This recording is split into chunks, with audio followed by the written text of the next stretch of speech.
Olá, uma ótima tarde para você ligado aqui na nossa programação. Sempre um prazer ter você aqui na nossa companhia. E você nos acompanha com a Agricultura BR edição 2 agora, aqui pela antena parabólica, pelos canais do Canal do Boi no 190 e também 690 na NET e Claro TV. Para você que está aqui no Mato Grosso do Sul também tem sinal aberto para a TV Imaculada para você nos acompanhar também.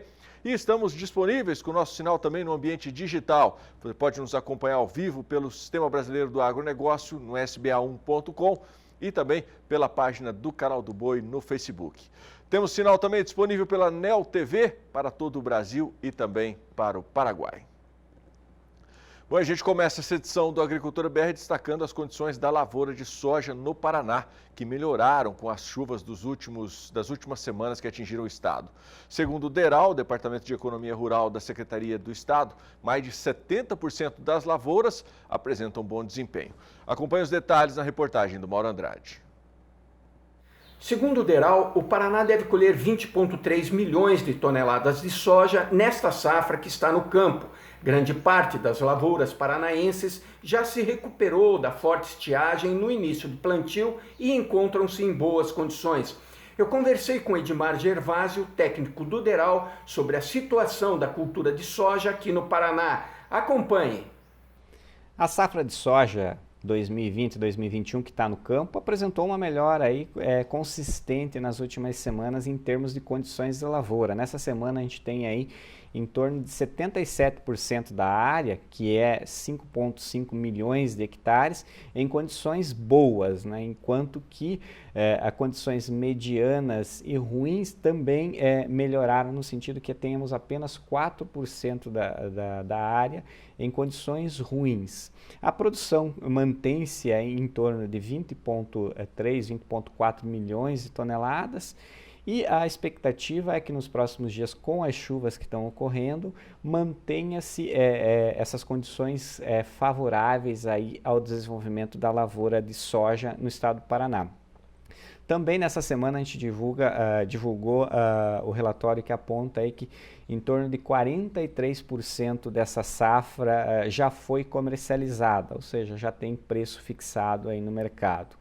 Também outro ponto a se destacar é que os preços tiveram um arrefecimento, né? A gente tinha preços aí até semana passada superiores a R$ 140 a saca, enquanto que nessa semana a gente já tem preços aí próximos a R$ 130, R$ 132 recebido pelo produtor.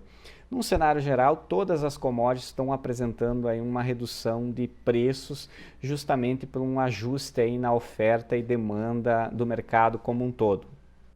De Londrina, no Paraná, Mauro Andrade.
Bom, você viu aí os valores da soja nas principais praças do país e a gente segue falando ainda de valores da soja, porque os contratos futuros de soja continuam em alta na Bolsa de Chicago. Os números indicam que a China deverá fechar este ano com importações de 100 milhões de toneladas de soja e que a demanda continuará forte em 2021. Nós vamos agora conversar com Walter Pulga Júnior, em São Paulo, que acompanha as negociações com a soja nos Estados Unidos e vai nos atualizar sobre os números. Boa tarde, Pulga.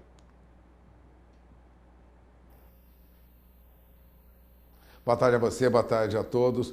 Bom, a informação que hoje circula no mercado internacional é de que a China vai fechar 2020 com a importação recorde de 100 milhões de toneladas de soja.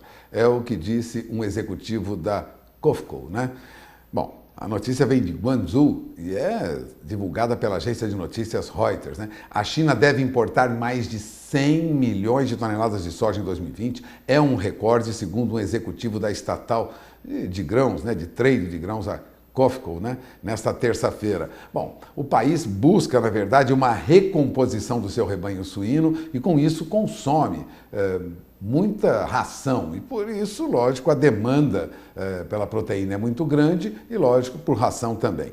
Aliás, a China deve processar quase 93 milhões de toneladas de soja neste ano, segundo disse o vice-diretor-geral do Departamento de RED, né, de Proteção e de Negociação da Unidade de Óleos e Oleaginosas da COFCO, o Zhu Jinshuai, né, durante uma conferência hoje em Guangzhou.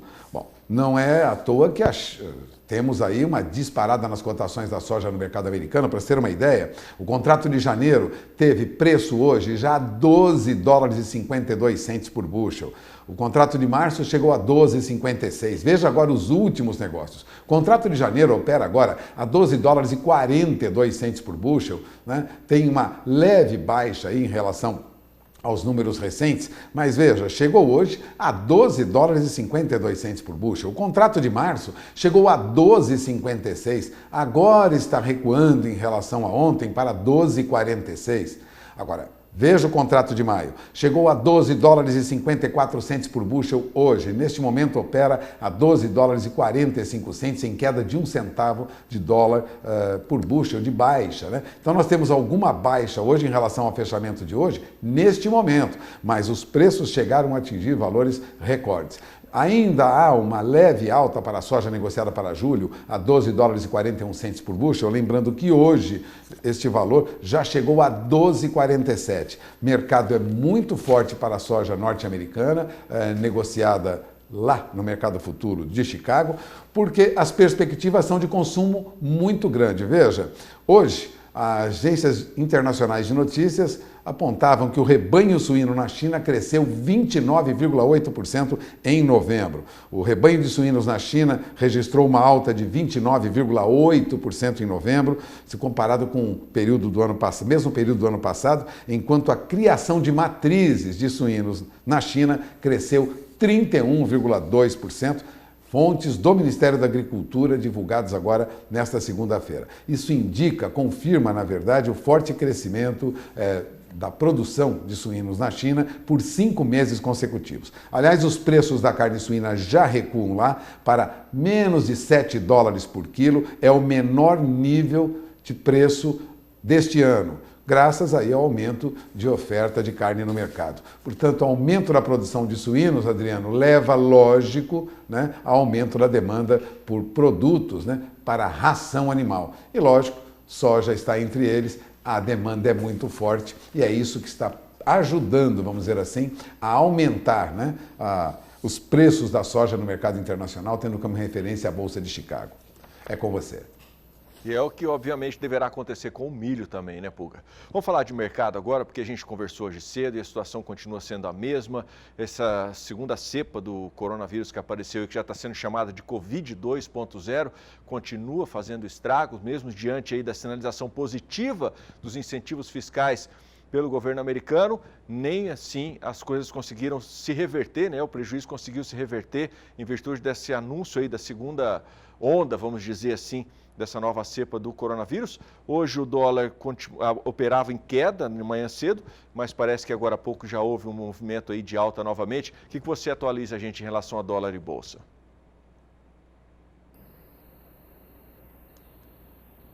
De novo, o dólar volta a subir. Aliás, hoje chegou a R$ 5,17, ultrapassou os 5,17 agora há pouco, embora o dia tenha começado com o dólar com tendência de baixa. O dólar chegou a operar a R$ 5,11, valor inferior ao fechamento de ontem. No entanto, o que ocorre é um movimento de alta de novo. E não ocorre apenas frente ao real, mas também frente a outras moedas do mundo. O dólar era negociado em alta hoje, agora há pouco, contra o real, em função de uma semana curta, lógico, a semana de Natal. Os operadores do mercado de câmbio ainda estão preocupados diante dessa nova cepa do Covid-19, a rápida disseminação que ocorre no Reino Unido e que já fez com que vários países evitassem receber pessoas, viagens foram suspensas, né? Voos foram suspensos, e já há detecção dessa nova cepa na Dinamarca, na Itália, e outros países já pesquisam, já verificam, investigam se não há presença dessa nova cepa lá também. O que ocorre é um movimento de alta do dólar. Isso não ocorre só no Brasil, em outros países também o dólar avança frente a outras moedas, porque há um receio em todo o mercado internacional neste momento de aumento das restrições de circulação das pessoas. Isso faria com que o comércio trabalhasse menos, as indústrias talvez tivessem algumas restrições também para circulação dos trabalhadores. Tudo isso leva o investidor a procurar, vamos dizer assim, uma corrida para o dólar, que é o ativo que é procurado em qualquer, vamos dizer, qualquer temeridade, qualquer receio, qualquer preocupação. Há um movimento pró-dólar. Então há uma corrida para o dólar e ocorre automaticamente uma valorização. Agora, o que acontece no mercado de ações é que também a pressão continua, né? Embora nós tenhamos hoje na Europa alguma recuperação no mercado de bolsa, depois da derrocada de ontem, né? Os índices na Europa estavam em alta, fechando em alta agora há pouco. Bolsa alemã de Frankfurt tinha o índice DAX com alta de 0,90%, 0,80%. O FTSE da Bolsa de Londres, eu vejo agora, sobe pouco, sobe 0,32%. O CAC da Bolsa de Paris sobe quase 1%. Há uma recuperação depois da queda de ontem, mas essa recuperação não atinge todos os índices nos Estados Unidos, não. Nasdaq agora tem alta de quase 0,5%, mas Standard & Poor's tem uma leve queda de 0,09%. Isso porque há um movimento, uma preocupação que não só ocorre com os investidores no mercado de câmbio, mas também no mercado de ações. Então, o investidor, nesta terça-feira, foge do mercado de ações ou, quando atua com muita preocupação. Por isso, o nosso índice Bovespa vem sob pressão hoje. Índice Bovespa opera neste momento aos 116.597 pontos. Tem uma alta, é verdade, mas uma alta de 0,67%, que não recupera a pontuação que nós vimos na semana passada, quando chegou a passar em alguns momentos de 119 mil pontos. Depois da queda acentuada de ontem, há uma recuperação hoje. Mas veja, essa recuperação também vem de uma oscilação que trouxe hoje o índice Bovespa na faixa de 115.824 pontos. Se agora está 1.000 pontos acima, aproximadamente, e já esteve aos 116.700 pontos, o fato é que essa alta não recupera as perdas recentes. E só está garantida essa alta na nossa bolsa por conta de ações de bancos, viu? Ações de bancos estavam em alta. O Bradesco tinha alta de 2,3% agora. Os papéis do Itaú também tinham alta de 1%. Banco do Brasil tinha uma alta de 1,4%. O Santander subia 1,3%. São os bancos hoje em alta, com papéis em alta, que estariam provocando essa recuperação. Agora, o estímulo norte-americano não aliviou muito as preocupações em todo o mercado financeiro internacional.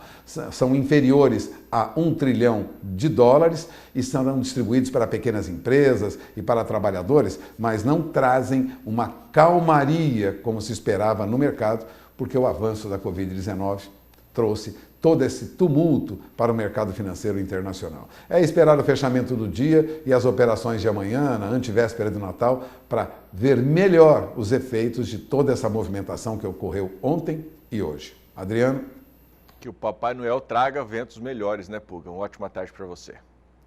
Bom, tem intervalo comercial por aqui. No próximo bloco nós vamos falar sobre a produção de milho no Brasil, que dobrou em 10 anos. E ainda hoje tem a diretoria, nova posse da diretoria da AproSoja, que tomou posse ontem lá em Cuiabá. Não sai daí, a gente volta já. Se quiser participar com a gente, participe pelo WhatsApp e também pela página do Canal do Boi no Facebook. Eu volto já.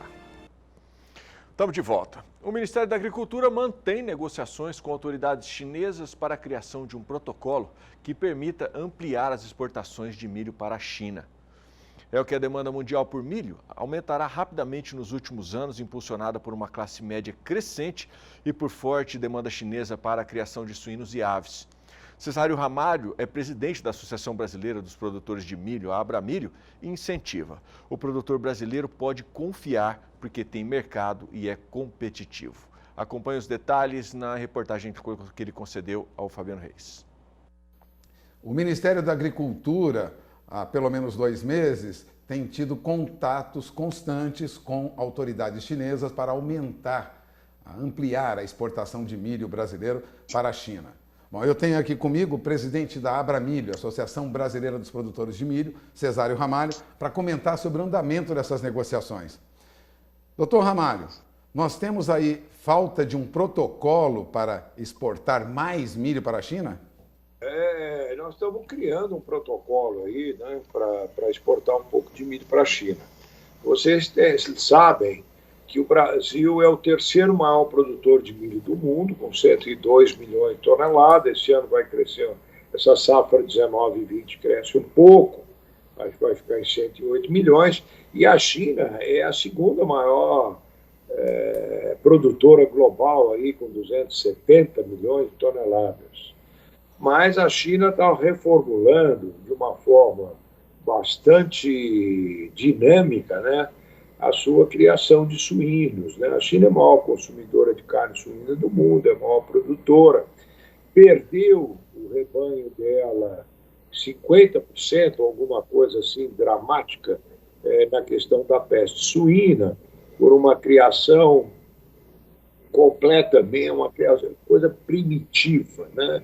Uma coisa insalubre, uma coisa dos tempos aqui, sei lá, de alguns anos, algum século atrás, nós fazíamos no Brasil quase isso, e aconteceu essa tragédia. Então a China está recuperando fortemente a sua criação dentro dos mais rígidos e mais avançados padrões sanitários que você conhece no mundo. Eu já vi algumas fotos, algumas informações, é realmente um negócio fantástico e está dentro do padrão daquelas velocidades, daquelas, eu vou dizer, responsabilidades, não é, que a China tem com seus fornecimentos de alimentos e a sua preocupação com essas coisas. Então, agora vai precisar milho, porque esse animal não comia milho, né, essa criação antiga. Então surge essa oportunidade aí para a gente exportar para a China. Nossas exportações para a China de soja são muito grandes, né? 80% da soja exportada pelo Brasil acaba escorregando para a China. Mas no caso do milho, é muito pequeno. A perspectiva é muito grande para a exportação de milho brasileiro rumo à China? Sem dúvida nenhuma, é grande. A perspectiva é bastante significativa, né? Olha, eu já vi técnicos, mas essas coisas a gente tem que ir deixando amadurecer um pouco, né? Que a China vai importar até 2030 85 milhões de toneladas de milho, né? 2030. Então, isso mostra como é elástico, como é grandioso o aumento do consumo de milho na China. E o milho, Puga, precisamos entender que o milho é o mais importante grão desse século aí, desse momento que nós estamos vivendo, de crescimento da população, do crescimento da classe média global, né? A gente anda aí fora em algumas reuniões, a grande preocupação é que o mundo está se enriquecendo e a classe média permanentemente crescente. E o grande formador da proteína animal é o milho. Não há outra coisa, é o milho. Quando nós formulamos uma ração, a gente coloca 2 partes de milho e 1 parte de soja. Quer dizer, o Brasil, ele, por questões geopolíticas, por questões de momento, de facilidade, de cultura mesmo, vamos dizer, e essas aberturas que foram feitas nos últimos 20, 30 anos, nós caminhamos muito com a soja. A soja é uma cultura rústica, né? é uma cultura de implantação mais fácil, mais acessível ao capital brasileiro, né, do agricultor brasileiro. Nós crescemos muito na soja. Então, 10 anos atrás, é uma coisa muito importante. Nós produzimos 50 milhões de toneladas de milho. Esse ano passado, na safra 18/19, nós fomos para 98 milhões. Nós dobramos a produção de milho no nosso país em 10 anos apenas. É um feito excepcional aí do produtor, do fazendeiro, do agricultor de milho aí em geral, ter conseguido essa virada na questão do milho. Evidentemente, é o produtor, o homem do campo, assimilando e com muita competência as tecnologias que vão chegando. Então, isso é um fato, é um feito muito bacana que a gente tem. Agora, vamos falar de preço, né? A perspectiva de preço do milho nos próximos anos é de alta, porque o milho já está num preço que quem produz carne hoje já encontra dificuldade, não? Não, eu acho que e também essas pessoas que analisam aí, os técnicos, e a gente precisa ouvir os técnicos e precisa ouvir a gente aqui, o produtor, o empresário, com seus bolsos, né?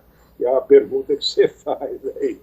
Mas eu não acredito, eu estou vendo que os preços do milho vão se manter num patamar diferente daqueles que vinham, né? Agora, nós vamos precisar ter um ajuste aí no consumo, porque vamos falar em 100 e poucos milhões, 108 milhões da safra 19 e 20, 108, a safra do ano que vem, de 20 e 21, nós podemos falar acima de 115 milhões de toneladas, ter uma excelente rentabilidade. O milho está proporcionando, nos preços atuais, uma rentabilidade muito positiva. E nós temos que aproveitar uma oportunidade única do mundo, que o mundo tem, no mundo existe, que é a segunda safra brasileira. Então, nós temos mais áreas para abrir. Eu ando bastante, eu ando por aí, pelo Brasil, e você vê, cada lugar que você vai, você encontra uma área nova, uma área de abertura, novas áreas de agricultura. Então, nós temos que aproveitar isso. Nós temos terra para criar, coisa que os Estados Unidos não têm, coisa que a Argentina não tem e que a China também tem dificuldade. Então, o Brasil tem essa grande facilidade, é um fenômeno brasileiro, do trópico, que foi desenvolvido tecnologicamente, com ganho e a viabilidade que nós tivemos no Cerrado brasileiro, que é o Centro-Oeste. Então, o Brasil está extremamente preparado para isso. E hoje, você está me perguntando de China, vários aí falam de China, mas o grande negócio, a grande preocupação do Brasil é produzir mais. Nós temos que ter maiores produtividades. Se você comparar a produtividade brasileira de milho, ela está na faixa dos 5 mil quilos por hectare. 5, 6, se tiver algumas lavouras mais primárias. Os Estados Unidos está acima de 10 mil quilos, de 10 toneladas. É uma área excepcional, né? Vamos dizer que lá tem vários Paranás, né? O Paraná é um grande campeão de produtividade, mas nós temos possibilidade de ganhar mais 1.000 quilos por hectare, por exemplo. Esse é o desafio do produtor. E o produtor pode confiar. Eu estou falando com muita consciência, com meus ouvidos muito abertos, que a gente tem aí, ouvindo brasileiros, estrangeiros, ouvindo as grandes traders, os grandes mercados. Nós temos mercado, com certeza absoluta. Nós temos o mercado e nós temos preços competitivos, nós somos produtores competitivos. Vamos em frente. Bom, você acaba de ouvir Cesário Ramalho, presidente da Abra Milho, Associação Brasileira dos Produtores de Milho. Perspectivas para quem investir em milho lá na frente é muito boa. Bom, as estimativas de analistas e consultores apontam ainda que até 2030 a importação chinesa de grãos se aproxime de 300 milhões de toneladas. Segundo o maior produtor de milho do mundo, média de 270 milhões de toneladas por ano, a China precisa ainda de outras 85 milhões de toneladas. Um mercado bem interessante para o Brasil. Bom, e tem intervalo comercial, mais um chegando por aqui. No próximo bloco você vai ver que a produção de laranja será de mais de 18 milhões de caixas a menos, né? Mais ou menos. Será 18 milhões,4 a menos de caixas esse ano, para a próxima safra. É o que aponta a Fundecitrus. E também a nova diretoria da ProSoja que tomou posse lá em Cuiabá. Um rápido intervalo, daqui a pouco você tem todas as informações sobre este assunto. Fica por aí. Estamos de volta. A safra 2020-2021 de laranja deve registrar a maior quebra dos últimos 30 anos no Brasil. É o que diz o Fundecitrus, o Fundo de Defesa da Citricultura. A entidade também destacou que a produção de cítricos no Brasil é altamente sustentável. Você vai acompanhar agora detalhes sobre este assunto na entrevista com a jornalista Sara Kirchhoff. Isso mesmo, eu converso com o Juliano Aires, gerente do Fundecitrus, que está conosco pela internet, falando de Araraquara, interior de São Paulo. Juliano, primeiramente, seja muito bem-vindo ao canal do Boi. E eu começo te perguntando sobre essa última estimativa de safra do Fundecitrus. Ela mostra que a produção deve ser 18 milhões e 500 mil caixas menor do que a previsão anterior. É isso mesmo? A que se deve isso? Bem-vindo mais uma vez. Olá, Sara, é um prazer estar com vocês aí no canal do Boi, né? É uma satisfação poder estar levando a mensagem para os citricultores. Realmente, esse ano nós tivemos uma quebra muito grande, né?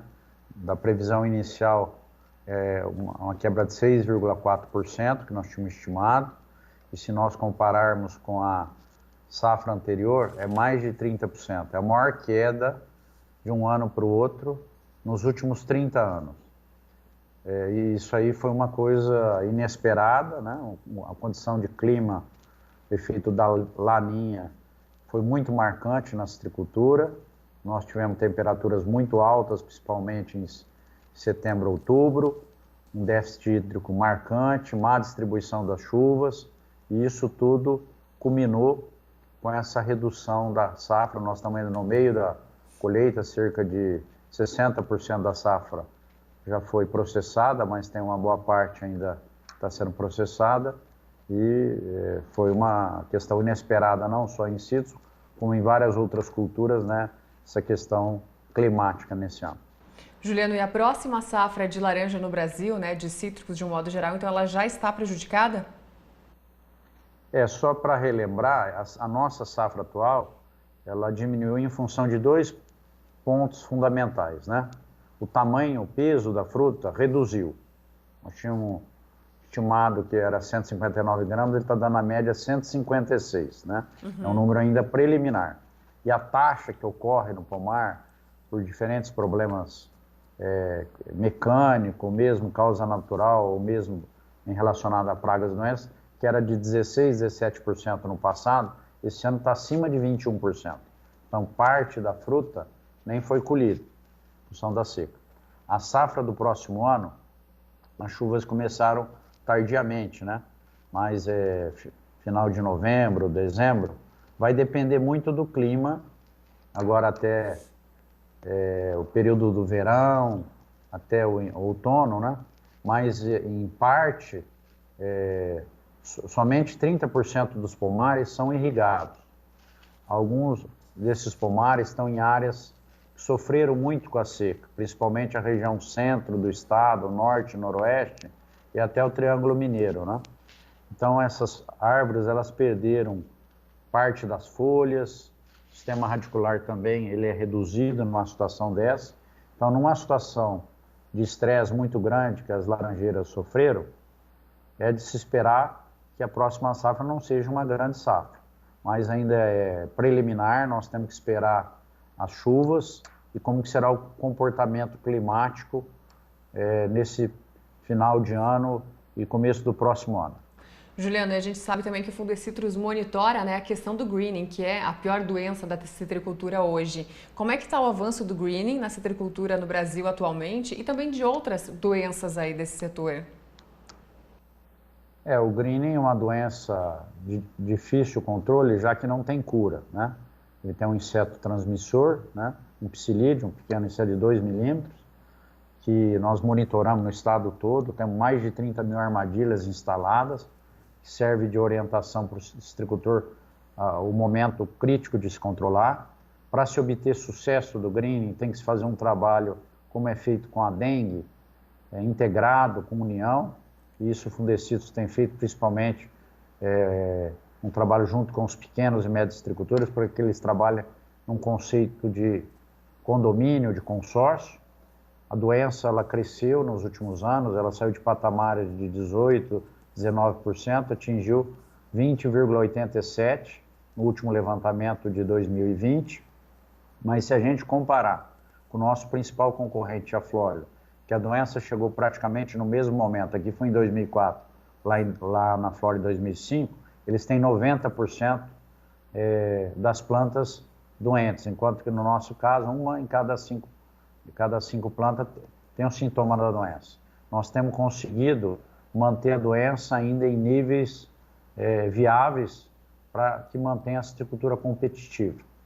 Então é uma ameaça, a pesquisa tem evoluído ano a ano para aperfeiçoar o manejo, não temos ainda uma planta resistente ou a cura para a doença, mas a citricultura vem se modernizando e tem enfrentado o greening, eu diria, com rigor, determinação. O ano passado nós tivemos a maior produtividade da história da nossa citricultura, mesmo com a presença do greening. Esse ano a produtividade caiu, né, mas muito em função da questão climática. Claro. Bom, Juliano, você de certa forma respondeu um pouco dessa pergunta já, mas eu queria focar um pouco mais. Você falou em competitividade e aí do seu lado eu estou vendo uma outra palavrinha muito importante também, que é sustentabilidade, que é uma bandeira levantada pelo setor. Então, de que forma que a citricultura brasileira vem trabalhando para ser mais competitiva e também sustentável? A nossa citricultura, em termos de laranja para suco, mesmo produção de limão, Tahiti também, ela é referência, né? É a citricultura mais competitiva do mundo, né? E dentro de um conceito que a gente tem a preocupação social, ambiental, também, né? Econômica. Então, a citricultura evoluiu muito nos últimos anos. Nós estamos buscando formas de utilizar os insumos cada vez de forma mais inteligente. Por exemplo, toda a produção de muda hoje em ambiente protegido.